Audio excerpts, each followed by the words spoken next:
last summer. Okay, Mike, would you please say your name and then spell it for me? Okay. Michael Hughes, Michael, Hughes, Hughes. Okay, and you're the manager here at Bodegas? Manager of Bodegas in Le Chateau. And Le Chateau. Okay, tell me about your experience with Repent Amarillo and Raven Ministries. Have they actually affected your business? I don't think they've affected our business as much as been a nuisance towards our business. They typically will hang out in front of our doors on the sidewalks and stop our customers before they come in, handing them pamphlets, asking them about their religion and their faith. Have they taken some sort of position against drinking, or? You know, I don't know if it's it's hard to tell if it's against drinking or if it's just a nightlife. Down here on Polk Street, we have several restaurants, lounges, nightclubs, dance clubs, a variety of entertainment for people to do. So I think misconceiving people as just because you're out on a Friday or Saturday night as being ungodly or not saved is a big misconception that they have. Have your customers expressed any concern about them? A customer come in and said, I wish you could do something about that? Almost every single person that walks into our business comes in and it mentions something to us. And it's like, where can I throw this pamphlet I was just given away? You know, it's kind of a running joke. I mean, some of the people mock them. I think what they're doing out there is hurting their actual message. And what about this thing at Le Chateau last summer that we heard about? We didn't cover it, but we heard about it. You know, we were doing teen nights for the summer. On Sunday nights are closed down. None of the businesses down here are open on Sundays.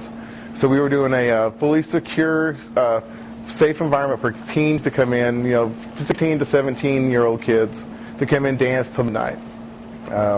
They were out here that night and really harassing the kids, giving them a real hard time. And we're dealing with 15, 16-year-old kids. They don't really know how to handle someone who approaches them like that. So what happened? Well, towards the end of the night, we closed down. No incidents. We got all the kids out. They were out, and then someone said, call the police. And at the end of the block, across from the T-shirt place, is an empty parking lot. A fight broke out, and they were right in the middle of it.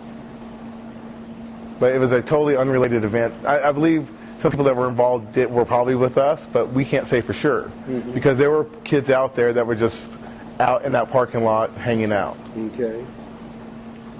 And do you think, did the police respond? Yes, they did. Okay.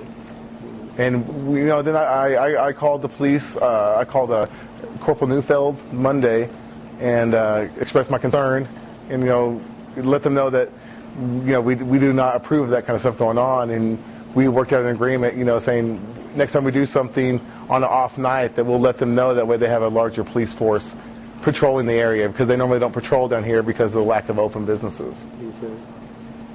Yeah.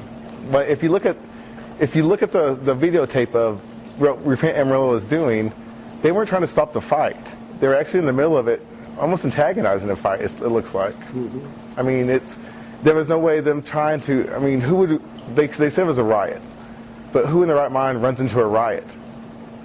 I mean, common sense doesn't do that unless it was not as bad as what they're saying it was. And I fully believe it was not as bad as what they were claiming to be. You didn't see it.